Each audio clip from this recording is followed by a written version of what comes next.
Hi everyone, how are you all? So welcome to the class. Today we are going to learn about trigonometric ratios.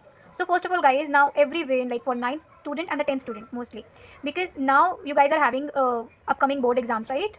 So today we are going to discuss about trigonometric ratios. Now I think everyone knows what I'm going to talk about, trigonometric ratios, right guys? Yeah.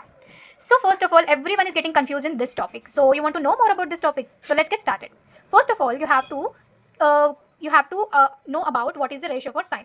So आप सभी को sign के ratios हमेशा पता ही होना चाहिए, या फिर आप इसको माइंड में रख सकते हैं, जो कि ज़्यादा इंपॉर्टेंट है. साइन के सारे रेशियोज आपको याद रखने होंगे. और अगर आप चाहते हो कि साइन के रेशियोज कैसे आए तो आप मुझे कमेंट करिए, मैं आपको उस पर भी एक वीडियो बताऊंगी बनाकर कि साइन के रेशियोज कैसे आते हैं. ओके, बट मेक श्योर कीजिए कि आपको मुझे बताना है कि हमें साइन के रेशियोज बताओ.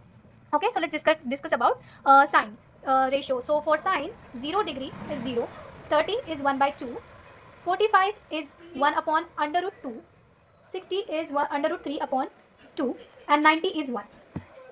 Okay, so I think everyone now understand what are the ratios of sine. Let me just border it a little bit dark so that you can understand it. Yeah, 1 upon under root 2, under root 3 upon 2, and 1.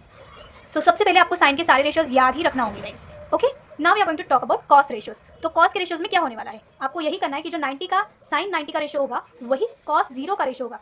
मतलब cos 0 क्या होगा 1, जो sign 60 होगा वो cos 30 होगा. तो आपको सिर्फ रिवर्स में लेना है चीज़ों को. कॉस 45 और साइन 45 सेम ही होगा, 30 60 होगा और 0 90. That's all. तो आपको सिर्फ रिवर्स ऑर्डर में यहाँ पर रेशियोज को लिखना है. That's all. अभी हम देखेंगे टैन. सो टैन के रेशियोज को याद रखने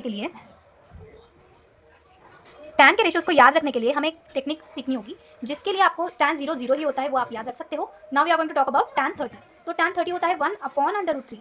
तो 1 अपॉन अंडर रूट 3 को हम क्या कर सकते हैं, हम सीधी तरह से tan 45 मतलब ये जो फ्रैक्शन है उसका जो न्यूमरेटर होगा वो 45 में चला जाएगा, मतलब 1, और जो डिनोमिनेटर होगा मतलब अंडर रूट 3 वो हम 60 के लिए tan 60 के लिए लिखेंगे. तो हो गया ना सिंपल. 1 अपॉन अंडर रूट 3 को हमने स्प्लिट कर दिया, 1 को tan 45 के लिए ले लिया और अंडर रूट 3 को जो डिनोमिनेटर है उसे tan 60 के लिए ले लिया. और tan 90 जो होता है वो होता है नॉट डिफाइंड, यानी कि इन्फिनिटी. Now cot. सो हमें कॉट के लिए भी जैसे हमने कॉस के लिए किया सेम उसी तरह से कॉट के लिए भी करना है. तो जस्ट रिवर्स ऑर्डर में लिख देना है. इन्फिनिटी अंडर रूट 3 45, tan 45 और कॉट 45 सेम ही रहेगा, 1 upon under root 3 and 0. Okay, now हम देखेंगे सेक. तो सेक कैसे आता है. तो सेक के लिए एक चीज़ आपको सीखना बहुत ज़रूरी है. अभी आप सभी को पता होगा सेक मतलब क्या होता है.